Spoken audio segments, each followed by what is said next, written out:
Um, so, Laurel or Lorel? I don't see anybody. How do you see Laurel? Oh, she's muted. Well, because I'm special, Paul. I get. You are special. We all know that. I Ian. can. Hey, Hello. How are you? can you hear us? Hello, can you hear me?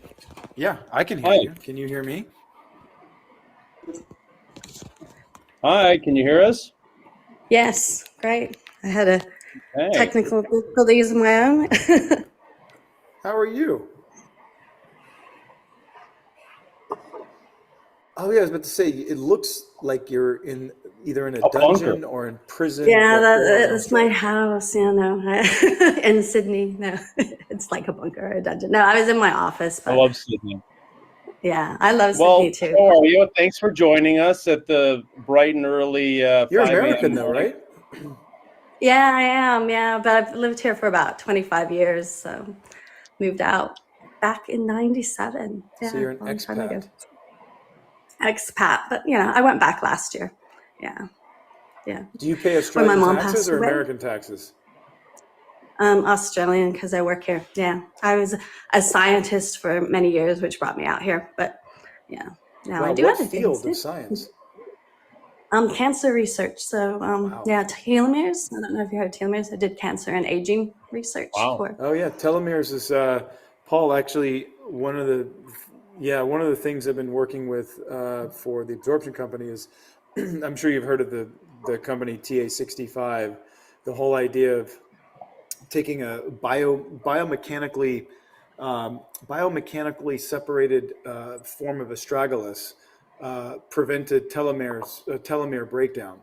Telomeres, Paul, are you're like if you think of DNA as like a ladder, all the little rungs that fall off, that's what causes aging. So if you can reverse that, your DNA will cease to age and DNA Damn. get better. It's pretty special. It's unbelievable Yeah. science. Yeah, but you don't want to like reverse it too much because that's how you get cancer. Because cancer keeps growing by lengthening the telomeres instead of shortening them like you do when you age. Yeah, Exactly. so it's a delicate Wow. balance. You guys are schooling me. She's the scientist. Wow. Hey, so Wow. listen, we're not anywhere near as smart as you are, but what is there anything we can answer for you? Yeah. Like really simple Well, things. Like what's your favorite color? That's like the maximum, you know. okay, what's your favorite color, Nothing Paul? more Because I know complicated that's than not black, everybody. clearly. Mine's turquoise. Yeah, I love black too. It's underneath red. Yeah, first favorite.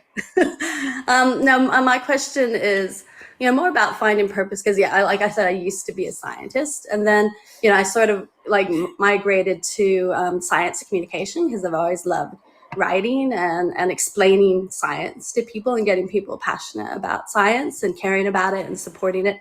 But what I've always really wanted to do is just be an author, and that's been my passion as well for many years. But you can't make any money as an author. You don't write books to make money. So I'm kind of in that phase where it's a little bit like I know what you mean. It's like acting, It's so or any it's type art. of right. Art sucks. Either you Right. succeed at art You're or you fail starved or miserably. exactly. Yeah. Yeah, but you still can't stop doing it because it's your passion. So I've had like many passions, and I'm looking for a new purpose, I think, going forward, like what's going to drive me going forward. And I can't give up my old passions because I still love them. So how do you decide what's the right skill plus passion combo to make your purpose the right one for right now? Should you change over time? Should you stick to something no matter what? Sorry, I'll Go just ahead. say super quickly. I read a great book that was, it was a self-help book, but some of those can be a bit hokey, but this one in particular I quite liked, and it was a little bit of a while ago, and I also had this kind of like, sort of, do I want to keep doing this field? Do I want to continue acting? Do I want to do this?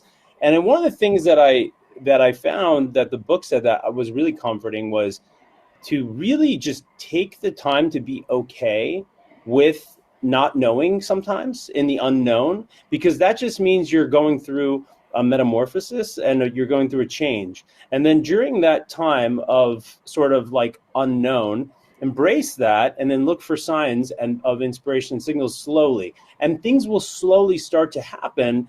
But those moments, I think, are probably the most interesting ones, because you kind of shift into another phase if you accept that and not fight it. That's great. What book was that? So I can go read it too. It was you know what? It was I'm going to try to think of the title, because I said that and then I was like, I don't remember the name of the book, but I just remember that passage, that specific chapter. Well, as long as you remember something from it, that's all Yeah. that matters. Yeah. You know, it's interesting, Paul, you say that, because the metamorphosis component and things sort of coming to you slowly, you know, by virtue of the fact that we live in this sort of 21st century, very digital age of, you know, gigabit Ethernet and everything, like we're from a different generation.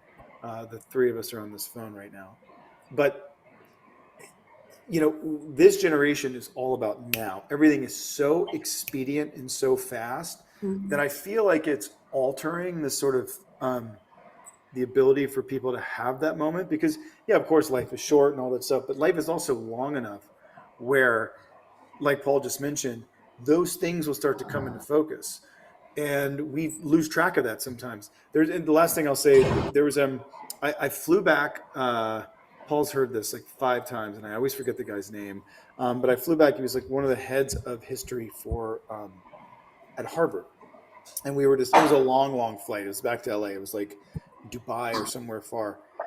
And he was talking about, we are exposed to 7,700 times the amount of video and audio stimuli, visual and audio stimuli, than Thomas Jefferson was in 1781 walking down the Potomac, trying to figure out like what to do with this big landmass.